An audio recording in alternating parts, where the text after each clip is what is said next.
Yo, what up, guys? Welcome to Faded Town, the number one Pokemon podcast in the world. These are facts. You might not agree, but they're facts. Look that shit up in a book. Um, Pokestats and shit. You guys know the spill. Before I jump into this, got a couple announcements. Um, I posted on Facebook a while back that I was thinking about doing 2 episodes a week. It's happening. We will now be posting on Wednesdays and Fridays. Our Wednesday episode will be more meta discussion with like pop culture, like a normal podcast. I got 2 new co-hosts with me. You'll see on Wednesday. I'm not gonna blur that out yet, but and I also teamed up with PTCGO Stocks. Basically, their site's not up yet, but they're really active on Twitter. They give you, if you ever trying to get shit off PTCGO, you don't know how much to put your cards up for packs, or you don't know how many packs to pay for the card. They have everything's on Twitter right now, but they basically have every card that you would want and how much it's worth, and it changes, and they update it all the time. So definitely go follow them on Twitter. I'll have the link down below. But that's not why we're here today. Today we got a really special guest, basically the fucking mastermind behind the whole fucking team that revolutionized last year. And I would say revolutionized Pokemon, to be honest. This team has really turned the competitive scene into a powerhouse that it is now. We got Danny Oesterreich? No. Oesterreich? Yeah, that's something. We went over it and then I fucked it up. But yeah, dude, how's it going? I'm good. Yeah? I'm doing really good. Thanks for having me. Nah, dude, thank you for coming on. How's your night going? Good. I have not. We used to do a podcast. Yeah, I don't know if you ever. I've been in there a lot. Yeah, and we haven't done it in. Gosh, it's been about 7 months. We did like 160 weeks in a row, and then. Yeah. I mean, we'll get into all that later, I'm sure. Right? But, yeah, I have not worn this headset in a very long time. And it kind of feels like alright, or no? Yeah, it's okay. It's starting to hurt already. It's been like 30 seconds. We'll see. So how did this all start for you? Like, were you playing Pokemon and then decided to start vending, or what? How did this all go? Oh my god! What's this whole backstory? Let's hit this. So for DDG as a whole, like I was always into Pokemon, but never had anybody around me that was into Pokemon. And then I stumbled across like Verbank one day when I was just like, oh, I pulled out my old cards. I was getting married, and I was like, oh, I'm gonna try and sell these. And then I ended up like joining Verbank and like kind of getting into the business side of things more when it comes to Pokemon cards, seeing what things sold for. I had no idea what anything was anymore. Like we were talking like Max Potion was big and N was big. Like this is right before Phantom Forces probably came out. I started getting interested in a little bit, so I was like, oh, I'm gonna start buying stuff on eBay and then just selling it. Like I'm gonna buy these big ass lots and just break them apart and start selling them on eBay or selling them wherever. And I was able to make a little extra money doing that, and then ended up buying, like saving up extra money to buy a house. And then I was like, oh, this is cool. Like maybe I could turn this into kind of a business thing. And I met Dan Garman, who's my only co-owner who's left right now. So I met Dan Garman at Madison Regionals, 3.5 years ago now. Okay. And he was like, hey, we gotta start this business. And I was like, I don't know about that, because I've had some shady people that I've worked with in the past, and I was like, I don't know if I really want to get into it with other people. But Dan seemed nice enough, and he's a loyal dude. So we kind of started it and just kind of ballooned from there into, what you see as DDG now. We formed a really good relationship with Jimmy Ballard, and I was basically lucky enough to kind of like live in his shadow for a while. And anything that he did, we were, invited to come along. So that's kind of helped us out a lot too. And then obviously growing the brand as we went, trying a lot of different things. But yeah, that's kind of how it all began. Darren kind of came into the picture early on in the beginning just as like our social media advisor, and then we were like, hey, why don't you just join us? Like we'll do this, we'll be the tripod, like we'll make this happen, the three of us. Yeah, And they that'd be both dope. packed up their bags, moved from North Dakota out here. And then as things grew faster than we thought they were, we kind of just kept adding more and more burners onto the stove, and brought Aaron from Trainer TV in, and he moved out here to kind of try and tackle everything. And we definitely bit off more than we could handle. Right. But that's kind of where it all was at its heyday. Right. Like, I think the first time I seen you guys, it was Worlds 2014, and or not 2014. It was 2 years ago, 2017, and it was like you guys were just a store, you know. And then we get into the 2018 season, and you've that infamous tweet you tweeted out, which was like, DDG's gonna be a household name, you know, or not a household name. We're gonna win a championship, a regional, and then an international, and this, and like, In World, yeah. yeah, and those fucking everyone was just like, yeah, fucking right, you know, like Yeah, I got who a lot are of you? hate for that You tweet got right away. a lot of hate. I think I even tweeted on it. I was like, I said some dumb shit, you know, but Now, if you look, I mean, it was so hard to deny. Like when when like you guys decided to start sponsoring players, right? Was it like you just tried to get the best one, or was Caleb really that player that was with you, and you just went, Caleb, who do you want on your team, or how did that all go down? yeah, we put a lot. I mean, okay, so I put a lot of thought into the whole team idea because I loved the idea of teams in Pokemon, even though it never Mm-hmm. really came to fruition. And I have a whole lot of thoughts when it comes to teams. Mm-hmm. But when it first started, like we were really casual, and we were kind of probably the last remaining OG team. Like it was us, like CCG Castle had a dominant team when we first, were breaking into the scene. ARG had their team, obviously, which was they were trying to figure things out too. But we didn't really know how teams were going to work because a lot of people were like, "Oh, I want to be paid for travel. I want to be paid for entry fees." Like it just doesn't make sense to do that. Correct. Like it makes no sense because that's just that it's expensive, right? And Yes. that's like we are selling cardboard.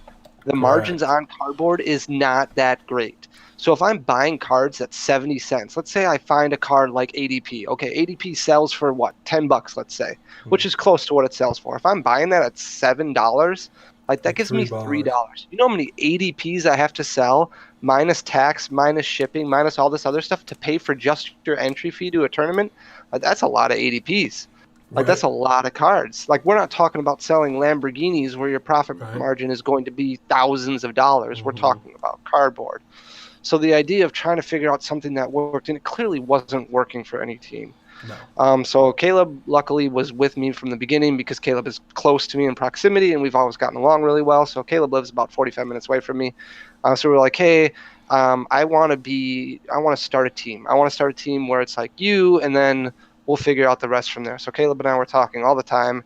And the OG team for us was like Cody Graham and a bunch of people from North Dakota, and then Ryan Grant, who was a really, really good player in his heyday, kind of stopped playing, doesn't play nearly as much now. And then Caleb, and Caleb led the charge, to kind of get our brand out there. And the idea was, we'll just get people to play wearing our stuff. We'll give them a free mat, we'll give them a free shirt, maybe we'll give them some discounts on cards, and that'll be that.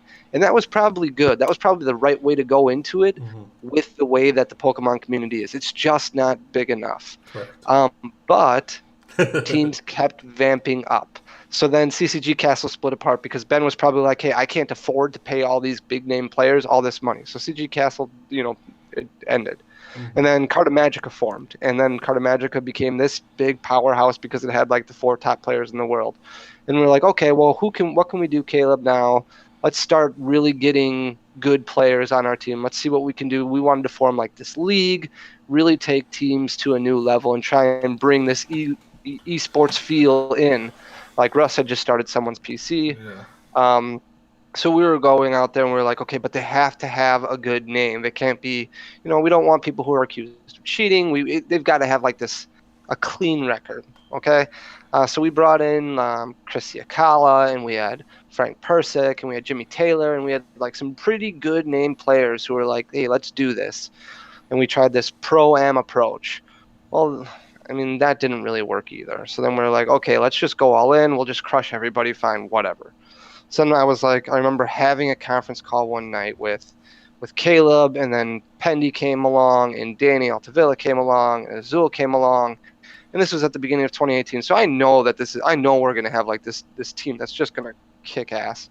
Right. So I'm like tweeting this out, and I'm like, yep, Team DDG is going to be the face of Pokemon. We're going to win multiple regionals. Right. We're going to win at least one internet, and we're going to win worlds.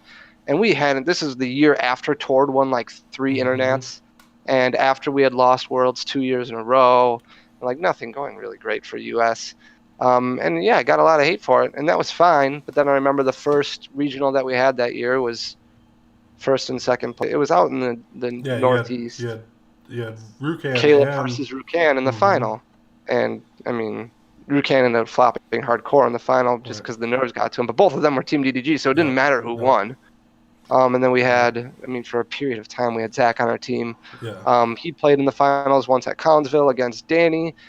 So we had both of them. I think we won like 7, 8, 9 events in a row. Like, yeah, it was. It got to a point where everyone was just like, "Let's hope DDG loses."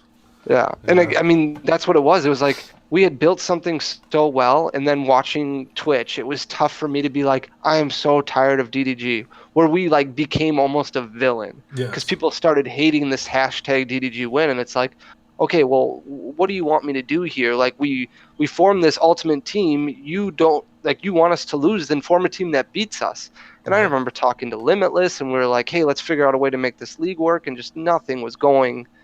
Because, there's only so many players that go to every event. Yeah. Like, there's only so many players that exist that can go all over the world. It's such a hard thing because, you don't get the matchups, to really build these players to the where you want them. Your guys, I watched a lot of your guys' podcasts and stuff, and you made a lot of posts about wanting to go esports, and you brought in Aaron, and you guys, there was a lot of talk, and I'm like, I just don't, from the outside I'm looking, I'm like, I just don't see it. I'm like, they're either seeing something that I don't see, or it's just not going to happen. I don't know. And then when we were looking at your team, we're like, because if you look at your alumni, you have 35 players here. So it got to the point that became one of the running jokes. Everyone's on. They win because they have everybody. I was like, it doesn't matter. They got 97 players, and then eventually, it started making. It's like, okay, you went down to your core 4, and everyone knew who those 4 players were, and they were dominant, and Jimmy won 3 in a row, and you really got to see when you take a group of players that really like each other, 4 or 5. And I don't think I've had a podcast where I don't reference DDG when it comes to an outline of how a team should have been built from the beginning, because that you really took 6 players that really liked each other and worked together, and they won. And no one had that. There's a lot of great players, but they all just hopped around and oh, here's what deck you got, blah blah blah. Then you had DDG go, all right, we're all gonna work together, we're all gonna play this deck, and look, result after result after result after result. And now, if you look at today's game, sponsorship's pretty much out the fucking window, because it doesn't make sense, and we all started to realize that it just doesn't make sense. You got your AOGs, they're gone. Everyone's pretty much gone. But that outline of what DDG did is there. Now you have all these players coming together and forming these teams that just don't have sponsorships behind them, which I think is 100%. There isn't one person that won't say that it's because of what you guys did. You know? Yeah, I think a lot of sponsorships are what make it work right now. Like I know Azul just signed with Card Cavern. Yeah, he did. Like TC Evolutions, the way that they do things makes sense. Like if you're gonna give, hey, I'll give you dice, I'll give you a coupon code, we'll give you a little bit off of, let's say you can get a stipend or something like that, something small for every pack that you sell Right. using your promo code, whatever the case may be. But going all in and doing something like, I mean, I know what ARG's payout structure is. I have a very, very strong idea, meaning I do know what Full Grip pays out right Well, now. I I mean, it's asinine to an extent, and I know that I might get criticized for saying that, and if it works for you, great. But ultimately, like, it is not easy to do that because what are mhm, you expecting in return? So I love the players that were on DDG because they are a close-knit group, and it made sense because they stayed together all the time because they are part of the same testing group. So when you right. had, like, we had a little bit of a snafu every once in a while when somebody who wasn't in that testing group was like, "Hey, what are we playing for this event? I don't know what to play." And it's like, well, we can't tell you that because this is our testing group. Yeah, And it's that's like right. I didn't want to break that up. But like Azul and Danny and Caleb, and Pendy, they were all part of the same testing group. And Isaiah, like those Hmm. five were all in the same part of the testing, like the same testing group. So they knew what they were going to play together at an event. But if somebody was on the team who didn't know that, like they would get upset or offended. And I mean, they had every right to be Yeah. upset or offended, but that's just we talked going into this team like this is how the layout's going to be. Like this is you are here to advertise our brand. You are not here to be this big testing group together. If you want to talk strategy, by all means go ahead, but ultimately your goal is to grow us and our goal is to grow you. Okay. And that kind of like take and take all the time worked very well for DDG to the point where the only reason DDG ended was because Dan and I had to end it. Like Right. we had to end it because it didn't make fiscal sense anymore.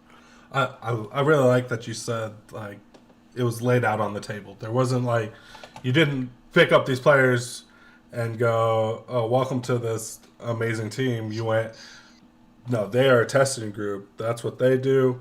You're here. We're gonna. This is what we're gonna do for you. If they want to talk, and it is what it is. But you just need to understand that this isn't a fucking testing group, you know." And Hmm. I think speaking to some players that were on DGG before, I think that was a big issue, and I love that you brought that up because it's like there wasn't that clear line. People didn't realize like that something like that was said because if going into a team, because everyone thinks teams all work together, and like that's what I've always said. I was like I've talked to Raul and stuff, and he'd be like, "I'm on the ARG, but I test with Xander," and I'm Hmm. like, "Well, Xander's your teammate," and like John Eng is just some other person that's sponsored by the same person. He's not your teammate, and like we've had this whole argument, but that's kind of what happened. Is with you guys, you had those six players that was their team over there, and they were sponsored by the same people with some other people, and I don't think that was so clear. Like when you guys did get the criticism, or that those six players got the criticism of being so not friendly with the other players on the team, it wasn't clear that like something like that was said, where you guys were like, "This is how the lay of the land is, boys." Yeah, and I mean, we talked about going into it. Like we tried different things. Like at one point in time, the team had a YouTube channel of their own, Mm-hmm. that we are gonna try and feed to through the DDG as like a parent company, trying to grow that brand. We tried to offer like launch. We even paid for like a coaching website, which never I think officially got off the ground, but I think it still exists. But like having our players coach, and you could go to deadjawgaming.com. You could check out this coaching session from Zach or Yeah. from Isaiah or from Caleb, and there would be rates that would be there. We had the idea once of the team coming up with different decks that they thought were super competitive.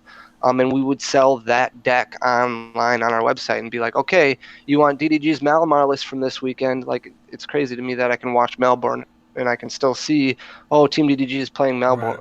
Malamar this weekend. Well, Team DDG isn't a thing anymore, but that Yes. testing group is playing Malamar this weekend. But that deck would be available, this weekend to purchase on deaddrawgaming.com. If it's bought, like, you get a cut off of that. Like, we tried so many different things to make sure that the team got taken care of, and I think that's something that mattered to them. It wasn't, hey, if you win, we'll give you $1,000. If you make day 2, we'll give you $300. If you get on stream, I'll give you $20 for every time you get on stream. Like, I mean, there's a lot of stuff adds up. And there was one point I remember, like, I was getting so frustrated with some of the stuff that was talked by other teams that I offered, like, a bounty. I was like, hey, I will give you guys $25 every time you beat a member of this team. That's what's up. Like, all you have to do is, like, it was just different things like that I tried to do to try and, like, make the team happy. I think, like, because, like, me and Chum, we kind of did the same thing. We picked up Pablo and we picked up Sam. And, I mean, to be quite frank, as far as from who I've talked to and everything, I don't think there's been a contract better than what Pablo got. I mean, he basically got half of all his flights paid for the whole season, and, like, Sam got any card he ever wanted. Mm-hmm. Like, oh yeah, I remember, like, getting Chum would send me a list of pre-orders from the new set, and it'd be like, send this all to Sam, and I'd be like, holy cow, okay. Yep. That's a lot. We've spent at least $400 every, like, 2 months on Sam, on just cards, and like, and obviously for Chum it doesn't matter. Like, none of it mattered. He just wanted to do it. Do it. So when it was over and the year was up, the contract's up. We actually had contracts and shit signed. So, like, it was kind of serious, but it was year. He's like, all right, let's re-up. I actually had to tell him, like, dude, what did you get out of this? If you look back, what got out of this? And, like, I actually threw in on the Sam part too, so he didn't pay for all the Sam's card. I paid for almost half of those too, and I was like, dude, we got nothing. And, like, at that point, I think Pablo was the biggest streamer by far. I don't think anyone else even streamed. Like, no one else streamed. Pablo is the only streamer, and like, that was the biggest ticket goal to me when he asked me who we should sponsor. I straight up said, well, the only person that can give you anything right now is Pablo. He's the biggest streamer, and he puts out almost a video every day. Mm-hmm. And no one else does that. It's not even close. And then being so new to what a sponsored player was, we just threw out these numbers. Boom. And obviously, Pablo agreed right away. He's like, of course. Of course. I'll take that. And as time went, I got more into the community. I talked to more people and everything, and I'm like, wow, we highballed pretty high here. But at the end of the day, it didn't matter because this is what Chum wanted to do. But when it came to re-upping, I was like, we can't do this. Like, you spent a ton of money and got nothing. Like, sure, most people know what Sacker Scoop is, but at the end of the day, they don't know Sacker Scoop because of Pablo. They know Sacker Scoop because of Chumley. Mm-hmm. And, like, even today, when I put videos out on this channel that have no Chumley or nothing, in the comments will be like, hi, Chumley, So it's like, you do more. You look so different. Yeah. I was like, Chum did more marketing by just being himself than anyone else could ever. And we weren't a store. We didn't plan on being a store. I was like, what are we doing here? Mm-hmm. And like, I think that's how a lot of teams end up going to, is at the end of the day, like, all these teams falling apart. I mean, not even falling apart, just moving on, basically. It's like, why? Why did, like, what can you get out of someone? And to be honest, the game is just too small. There's nothing to gain.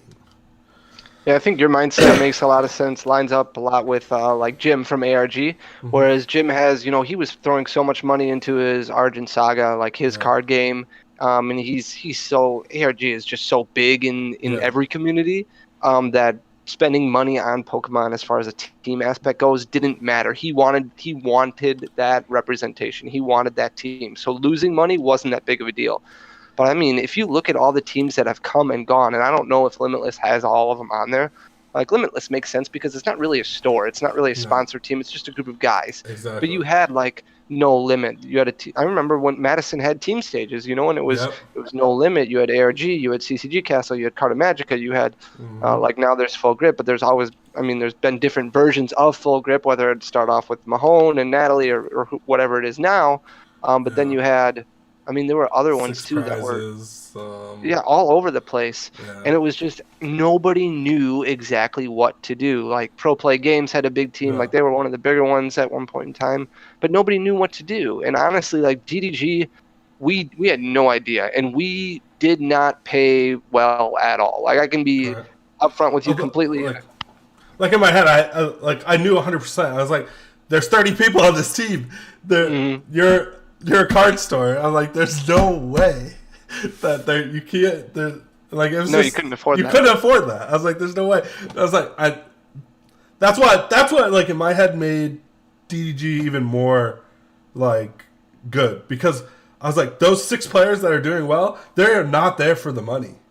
They're there because they're there to win, and they're there because whatever Danny is telling them, they believe in. Like whatever is happening, whoever's talking to them, there's something in that area that is there's belief in that, and they went on it, and I mean they dominated. Yeah, our contracts were also very loose, which I think helped a lot. Like, you have some players who are like, "Hey, I want to play on this mat," or "This is the shirt that I wear." Like, I didn't have any requirements Right. at all. Like, if you didn't want to, like, you could have been on Team DDG, and nobody could have known you were on Team DDG unless I said something about it, Right. or unless like we said something about it. For the most part, we never ran into an issue with that. Like, for the most part, like the guys just wanted to wear their shirts at events, or wanted to play on the mat, and there would be days where they didn't, but for the most part, they did a good job of that. Advertising was kind of hit or miss here and there, but again, I even said to them during our call, I was like, you guys, like, to be honest with you, having you, like, people already know who DDG is. Having you on the team is not going to drive any sales to the website. Like, it Right. just doesn't do it. It doesn't drive traffic to the website. It's not like, oh, I'm watching Azul play this list this weekend. I want to get all 60 of those cards. Let me go to deaddrawgaming.com and buy all 60 of those cards. Right. Like, for the most part, if you really want to do that, you're going to go to TCG Player because you know all 60 cards are going to be in stock. You're not going to go to a website hoping that all 60 cards are going to be in stock. And Yeah. you want to go to TCG Player because you're probably going to be able to find better pricing than a website that has all these extra costs attached to it. Right. Like TCG Player, you have all these people who are battling for the sale. Like, that's what makes TCG Player so successful, is that you have all these companies and all these individuals who are coming in just trying to get a sale. So if they've got a bulk card at home to them, that they could turn around and sell for 3 cents to a buyer or 4 cents to a buyer, or they can put it on TCG Player and sell it for $1. Like, they're going to try and sell it for $1, even if the market is $1.50 for that card. Mhm. They don't care. They're not paying taxes on $500 worth of sales a year. Right. Like, they're just getting that money. So it doesn't make, like, when we were, there was no contract really that lined up with Team DDG. Like, a lot of players played just because they wanted to be a part of something bigger. They wanted to be a part of a team. And a lot of the bigger name players, like, a lot of it, like you said, was the vision. A lot of stuff that we sat down and we would talk all the time. I remember chatting with them from the get-go, and like I said, trying to figure out different ideas to keep them happy and try different things. And when Team DDG came to an end, like, a lot of it was, honestly, I think everybody would have kept going on for indefinite periods of time because of how great of a group of guys that was. Like, at the end, it was Danny. Like, Isaiah was still, technically, he's not playing as much, but he's still a part of Team DDG. Right. So it's Danny and him and Caleb and Azul, and Grant came on board. Yeah. And it just, like, they still would have kept going. And they all had individual deals. Like, it wasn't like what a lot of other teams are. Like, I remember having personal discussions with each one of them and saying, hey, what is going to help you out? Okay. So every single person had an individual agreement. And that's kind of what we went with. And a lot of it, like, I mean, there wasn't a contract. It was just trust. That's what's up. I think at this like I think that was the best way to go about it, to be honest.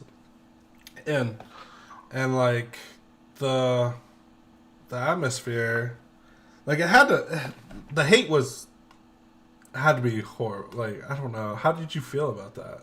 Because Sometimes it was really tough to deal with, to be right, honest with you. And I know, like near the end, like I know when I tweeted out that Team DDG was coming to an end, there was like Rahul came out and said, "Hey, I hated seeing DDG win because of this, because it set the bar so high." yeah, Like, but some of it was just completely uncalled for, and I know a lot of it was associated with like cheating and things like that. But honestly, like the DDG win concept and like Dead Draw Gaming as a brand, like none of that has to do with what you're talking about. no, Like everything that we were doing was advertising towards, our brand. mm-hmm. So there was a lot of hate that came into things, whether it be because, you didn't like how somebody acted towards you one day, or maybe they beat a friend and you thought it was a little bit of shady, or Danny's patented end baiting that everybody still holds against him, even though it happened years and years ago.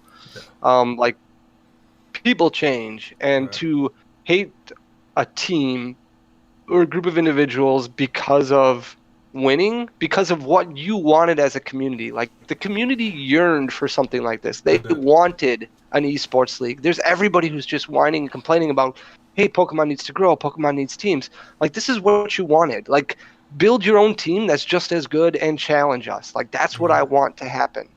So to come out of the woodwork and be like, hey, we hate Team DDG, like that's asinine to me. Like you're right, not making any sense. You wanted this, and now you're pissed off because it's happening.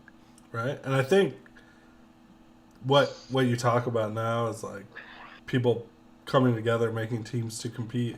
I think that's happening now, and it's like as much as you're not a part of it. But does that? Well, I got another question. Does that bother you at all? That no matter what, it doesn't matter. It could be 10 years from now. Those 6 players are Dead Draw Gaming.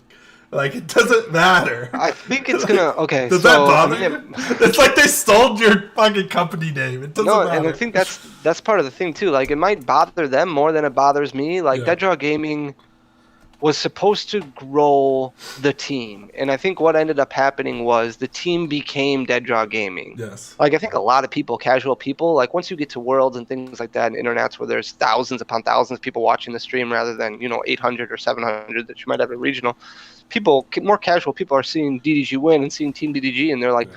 oh, this is like Limitless. This is just a team. Right. Like, and they're not understanding that there's a company that's sponsoring these people, or that Yeah. there's a website attached to it. That there's content creators behind this.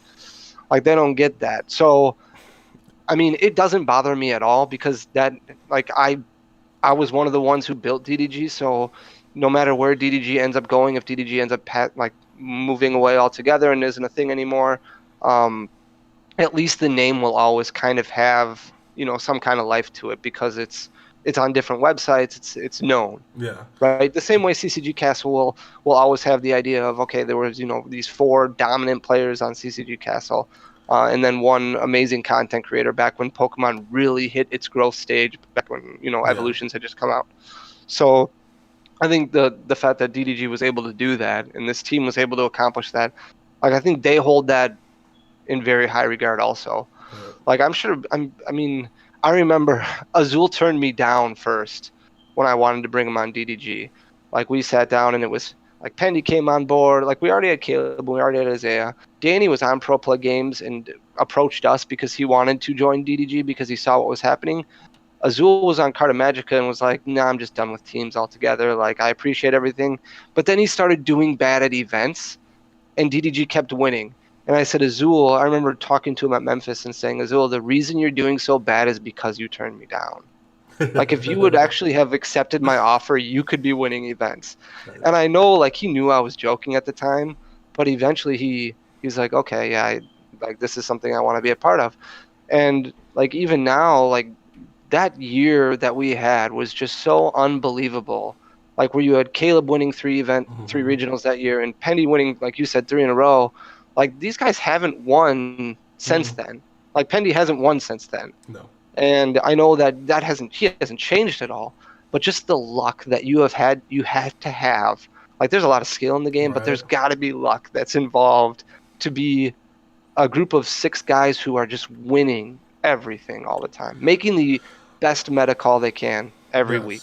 And like, it was insane. It wasn't even like they were winning. It was like you had like three or four people in the top 8 every tournament.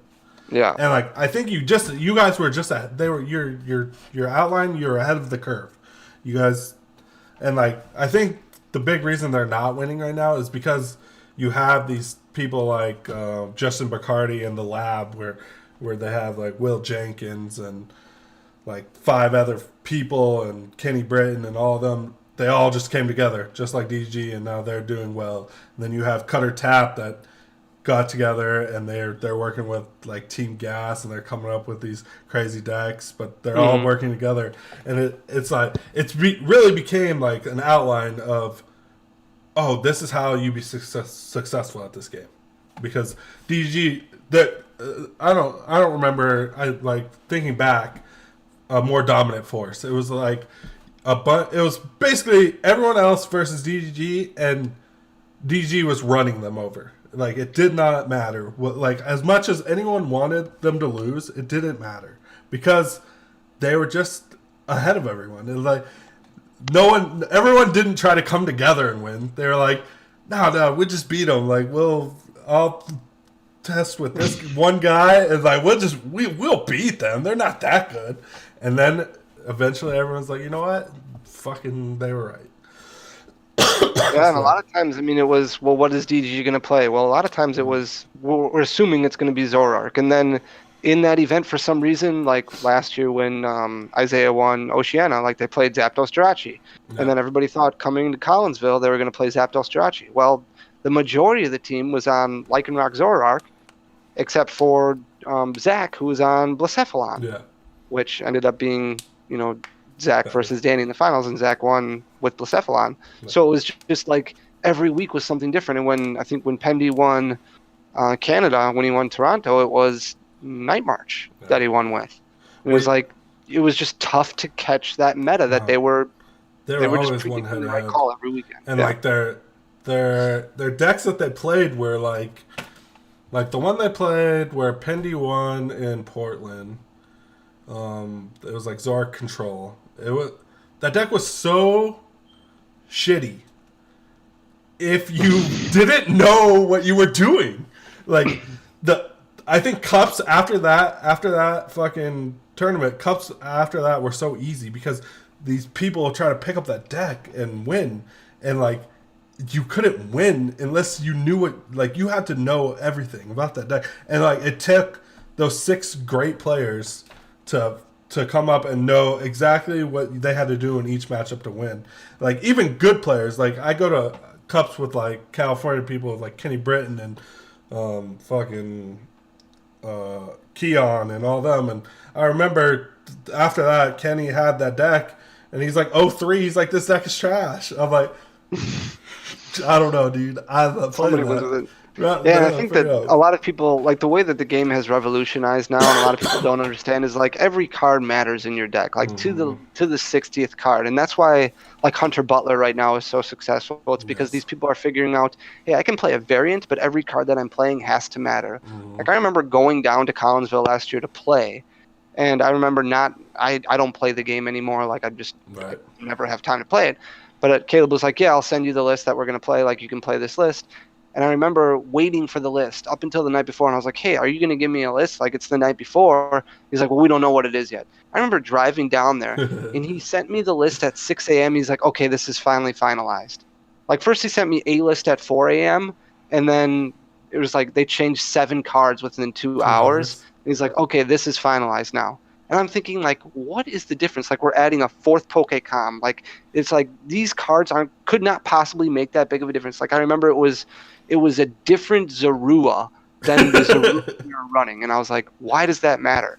Like, why is this big? Why is this that big of a difference? He's like, well, it's 10 HP difference. And I'm like, okay. Like, explain it. But it mattered. Like, it's crazy. That's what they're going through every single weekend. Right? And then now, I don't know. I think when you see all these teams disbanding and stuff, and like people from the outside, like if you're not in the cliques and you don't see how thriving the community actually is, from the outside you think everything's falling apart. You're like, DDG's gone, ARG left, If you just go down the list, it's just like who it is, what like it is, right? But like it's not, and I think I push that so much on this podcast because I have all the top players basically on, and when I talk to them and like yeah, DG always comes up, and everyone always agrees that changed the game. It was something that we really needed, and like your vision that you always spoke about and everything. I really hope that you see that these players that weren't on your team or they really seen what DDG did, and they pursued what you were really thinking about. I hope so. I appreciate that a Right. lot. Yeah, I mean, a lot. Just because the major teams are gone as far as like sponsorships go, doesn't stop the testing groups from being in existence. It's just you need to do something like we talked about at the beginning with margins being so small. You have to figure out what's going to make the most financial sense for a company. Yeah. And the return on investment from a team is just it's not there compared to other things that you can invest money into. Exactly. Like it's been a hot topic on here a lot, and at the end of the day, I really think that the only way teams or like real money is ever going to be made in this game is if Pokemon goes, okay, here, we're gonna give you this, and yep. And like to be honest, I really, in my opinion, for any game to grow, I think you have to have a storyline behind players, and you have to get a audience to really back players. Like you have to, like people watch NBA because LeBron James is a fucking monster. Everyone knows who he is. You're like, boom. You might not know anyone else out there, but you're like, that's LeBron James. I know he's the best. There's nothing like that. And like I try on this platform to like, cause like I've had like Xander Perot on here, and he got like top 4 at Worlds when he was 15. I'm like, how is that not one of the biggest stories ever? Like, how does not everyone that plays this game know who Xander Perot is? And I'm like, we just don't have that. There's no backing behind Pokemon where a story like that went mainstream. Like, and I think that's what has to happen to really grow this game. Yeah, and that's you're hitting on like one of my huge hot buttons, and that's something that DDG tried to accomplish as a business, as a brand, and that's why we had so many people. Like when we had Darren and Aaron and Dan and myself, like 4 owners who are like trying to take it to the next level, trying to take an entire brand, not just the DDG brand, but the Pokemon brand altogether. Like we didn't want just to open up a storefront. We wanted to open up an experience. Like we wanted this to be an escape for everybody, and this to be something special that you couldn't get anywhere else. And it's just, okay, the only way we're going to be able to do that, because a card shop isn't going to bring you residual income and cover the rest of your life, cover your future, and bring in this experience for everybody. We're talking about Disney World, we're talking about like Legoland, we're talking about all these huge things that are experiences for people. Like we're talking about this from Pokemon, something that Pokemon doesn't do, and bringing that to a community that's much smaller. And then it was just too much for 4 people to handle. And then when life gets in the way and people start dropping off, like Aaron went back, and then eventually Darren went back, and now it's to the point where it's just me and Dan, but we still have all these things, and it's like it can't keep up anymore. Yeah. Like that's what makes things so difficult. That's where we're at right now, where it's like I don't know if DDG can continue because of this. Like because there's just too much on the plate. Like it was supposed to start out as a card store, but then when you had articles into it and coaching into it and a team, and like we got into streaming at one point in time, where DDG formed a company with Top Cut called Legendary Gaming Network, where we streamed, half the regionals, and then we streamed at the beginning of this year, and we had a quality stream, probably the best stream that was out there. And it's like all this direction for 4 people to go, oh, and by the way, these 4 people all have full-time jobs, they all have families that they have to take care of, so you add all that into the picture, and it's like, well, shit, now where are we? Now everybody's like, well, why isn't your website updated? Well, I'm sorry, but there's only 24 hours in a day, and I'm working 25 right now. So how am I going to? Yeah, it's difficult, And and because of that, sometimes it's just it got too big, got to start over, right, I and agree. that's what we're I struggling with right think now. I think like your aspirations were like out the window. Like I remember when you guys were gonna do the first stream for the regionals, and like I watched a podcast and it was just like, we're gonna have this. We're gonna have this is gonna be the greatest stream ever. I'm like, dude, I was hyped. I was like, all right, like I agree with everything they're saying. I think this is how you make the stream better. Blah blah blah. I get to the stream and I'm like, it's the same shit, and I'm like, obviously, like I like it. That type of the type of shit that had to happen for something like that to go down is like you have to have a team, like, and you have to have like fucking crazy money, and it was Hmm. like I even had Sierra Dawn on the podcast, and I brought that up. I was like, you remember that? Like, I know you got hyped because you were the producer of it, and then it was supposed to have this. She's like, it was. We planned all that, and then it just didn't work. We didn't Yeah, have nothing enough ever hands. happened the way we wanted it to be. I Exactly. remember the first stream we had, like flying Purple Cliff out, or Jack flying himself Uh, out and just being nice enough and being like, okay, well, at least we've got Purple Cliff running production, and then working with Sierra all the time and being like, hey, can you run production this year? And her signing up and agreeing to 5 events. And it was like trying to manage the card store, but also like running into the stream issues that weekend. It was insane. Like yeah, I was, anybody who came up to the booth probably looked at me and was like, stress just overloaded them to the point where they didn't want to talk to me at all. And I was probably wearing it on my face like crazy. Like you've got Dan over here being all like laughy and like having this great time, whatever. And they're probably like, "Oh, Dan," and then they look at me and I'm like, "Oh, back the fuck oh, off." I don't have the Yeah, car. we start pulling in different directions all the time, and then like Jimmy's coming up to me, "Hey, what's going on with this?" I'm like, shit, I have no I idea don't right now. know. I'll figure it out though." Like at the end of the day, was that whole streaming thing profitable? No, No, that's what. no, not at all. It was No, literally no, and that's, I mean, streaming is very much not profitable, especially from a new company. Like if you have a partner channel, you've been streaming for a while, and you bring that partner channel into a stream, like there might be a little bit of money there.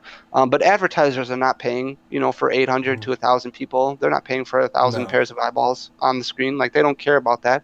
And you can get a little bit of money here and there.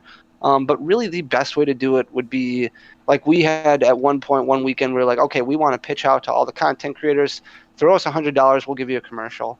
We'll let that commercial play in between rounds. Like that's the only way you're going to be able to make your money back. Yeah, But you're paying for all the equipment, then you're paying for producers, then you're paying for casters. Like you need 7, 8, 9 people to run a good stream through the weekend, and those people need cost of living. Like they need like that. They're not playing. They're not going to win any money. yeah, So the only thing that they're going to get is like you can throw them prizes, you can throw them booster boxes, but they're going to need some kind of financial compensation. And when you're talking, even on the low end of let's say $300-400 a person, that's $2,000 you got to find in advertising just to cover that. That's not including equipment. right. But So I and mean, like they're flying expensive. out there. Yeah.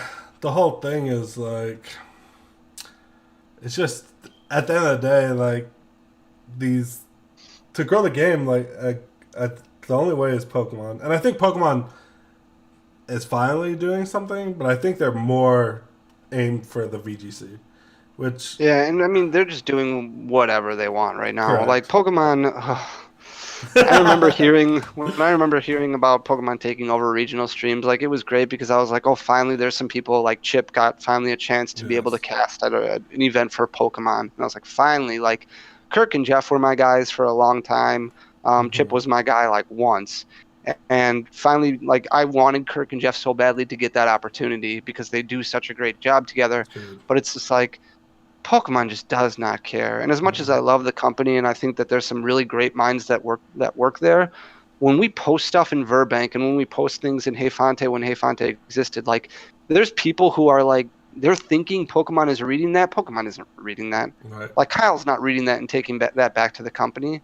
Like these are just complaints that are not warranted. You want like if you want to be the change, like you have to be the change. If you want the change to happen, like you have to like that's why I get so pissed off at like a lot of issues that come up in the community because a lot of it would be solved by people just being good people and stop being assholes. Like it's not that difficult. Wake It's up one not, morning and decide you're going to be nice. It's not that hard. right? I So think if it's you want to grow the community, do it. If you don't, go somewhere else. Go play Yu-Gi-Oh or something. right. Like don't there's no room for you here. I think, yeah, it takes a lot of effort to be negative, and Yeah, it takes more effort to be negative than it does to 100%. be a good person.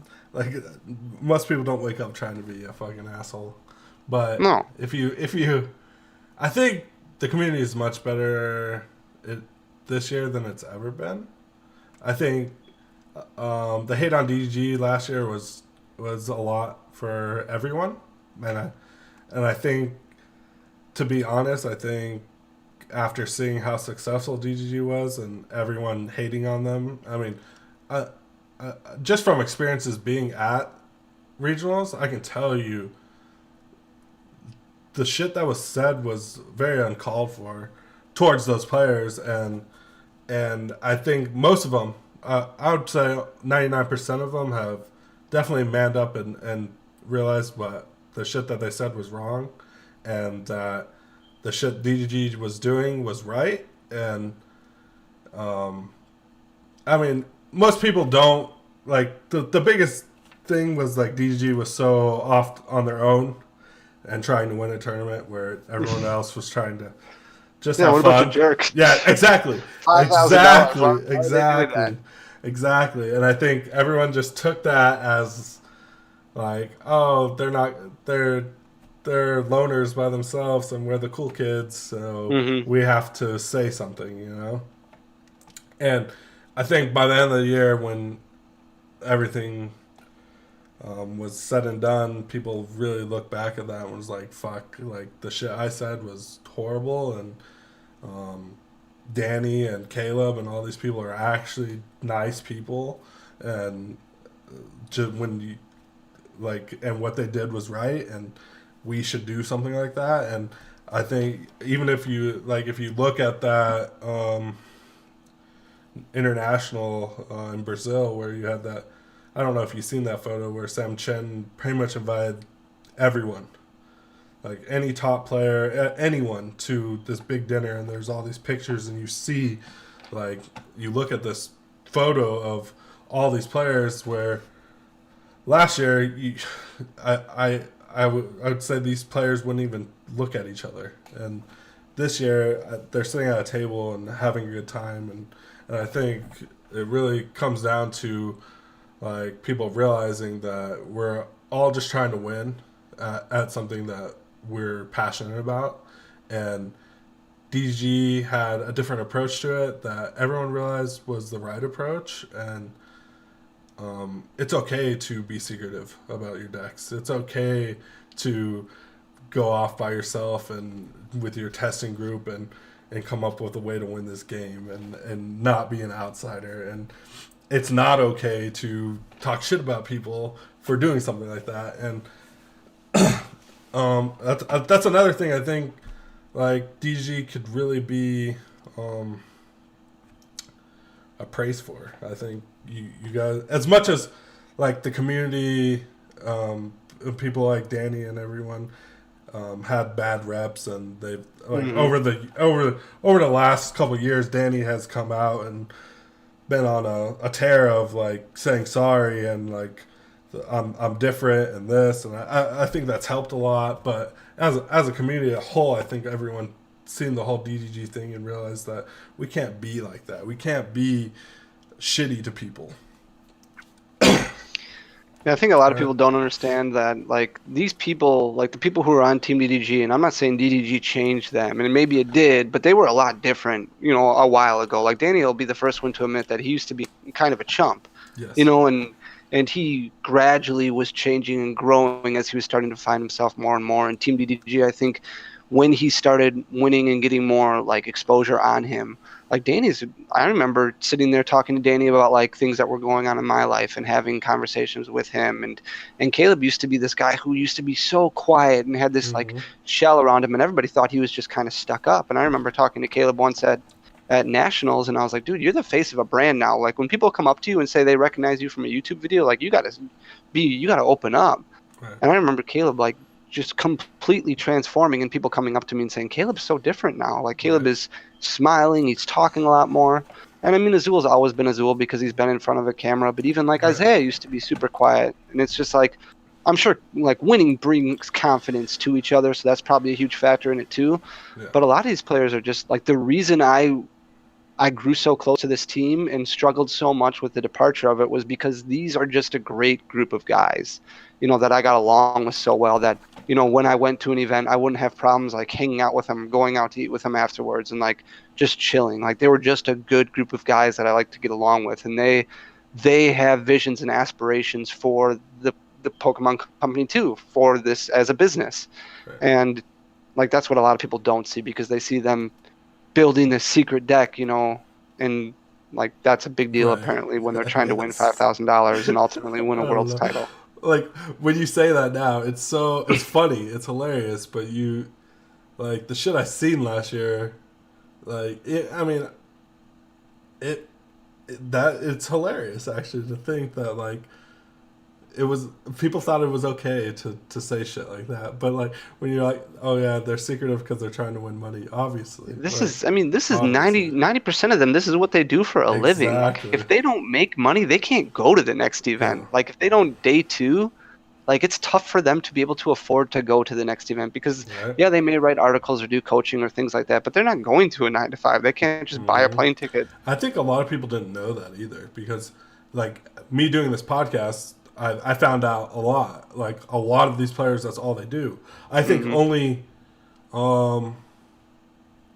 Michael Morton was the first person that I interviewed that has like some type of like track record of being a decent player that actually has to ask for time off out of work at a job. And I'm like, when you start factoring that shit in, you're like, okay, this makes so much more sense. Like, yeah, and they look at these sponsorships and stuff because they need that little bit of extra help. And this is, I mean, they know they only have a small window of time before it's like out into the real world. Like a lot of these guys are just either done with college or thinking about going to college. Like they only have a few years where they can really tackle this hardcore. So it's either build a brand like what Azul does to try and make this something long term, or enjoy this ride that they have for a few years. Like last year, Isaiah, enjoy the ride you have for a year before you have to start going to a Ivy League school and grow up. You know, that's like when I just had John Ang on, and that's what we talked about. We were like, what is this? And he's like, well,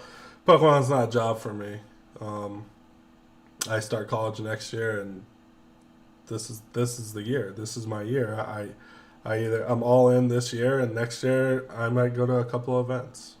But I mean, you could see it. Like this year, he's gone off. He's done great. John's such a good player. I used to like when I remember just like having an idea of John in my head, just watching him play and being like, this guy's kind of cocky. He's a little arrogant. Like, I don't know about John. But then as I got to hear more about him, because I don't think I've ever really talked to him more than like 2 seconds, but as I started like reading more about him and seeing him interact more with people, I was like, John's kind of a cool dude. Like, I actually really like how he represents himself. And yeah, he may have a little bit of swagger to him, but there's nothing wrong with that. Like, anybody who knows me knows that I have probably too much swagger to me. So, like that's what I had. I had him on the podcast last week, and we were talking about all that. And I was like, really, when I have people on the podcast, this is really just to promote players as individuals, as someone who can watch this and go next week at OCIC, see you and go, hey, that was John Ang. I just listened to an hour podcast about how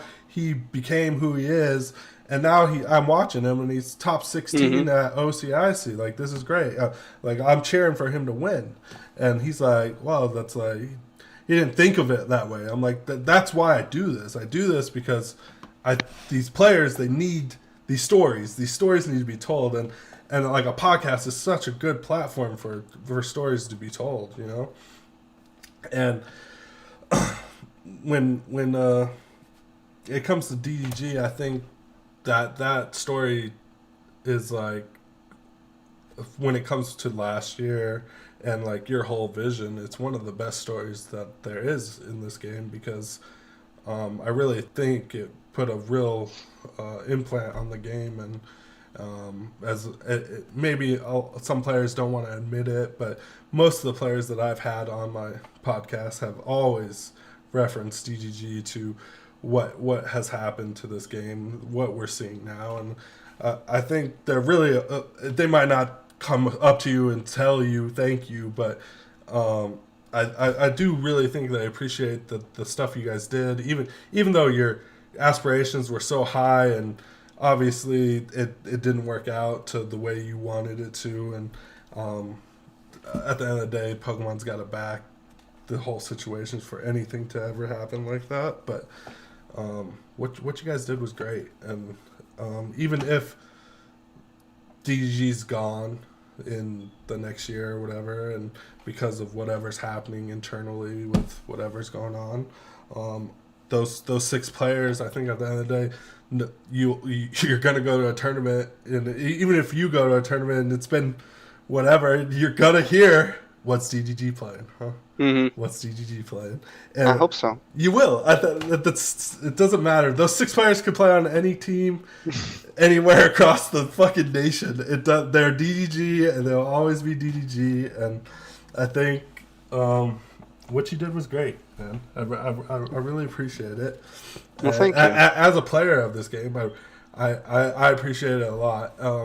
It's really like, now I see that all these teams are popping up. I'm like, for me to get to that next level, I need a group of players.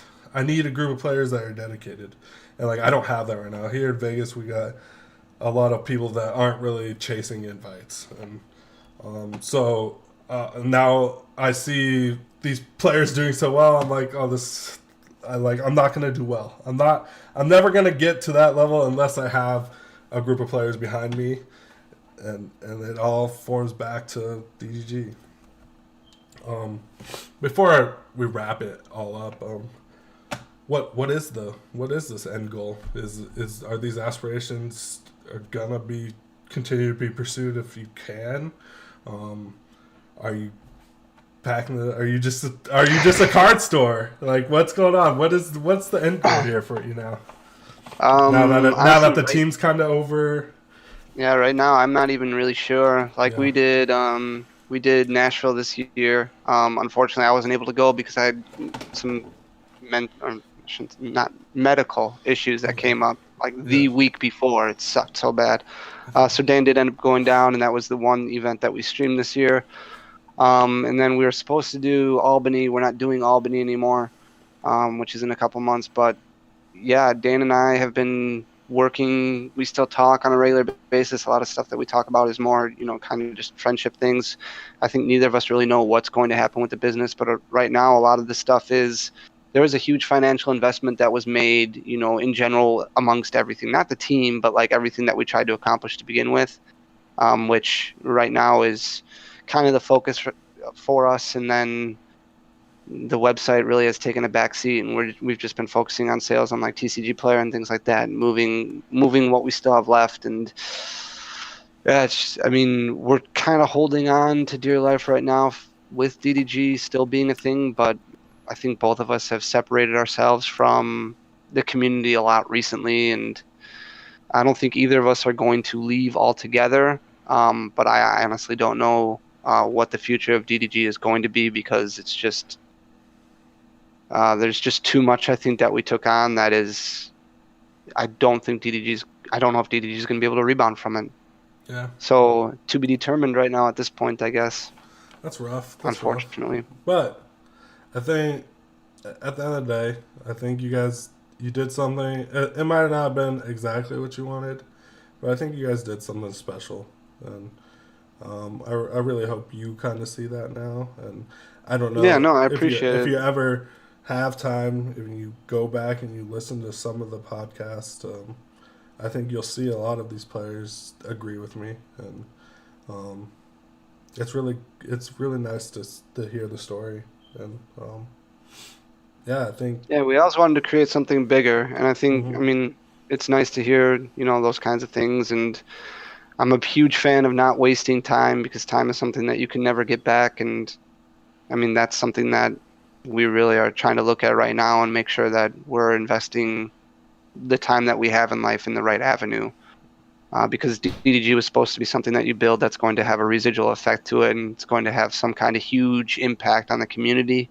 And the team green was great, but that had to come to an end.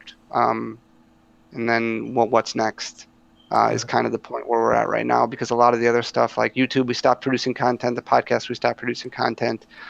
So to just be a card store, meh. You're right.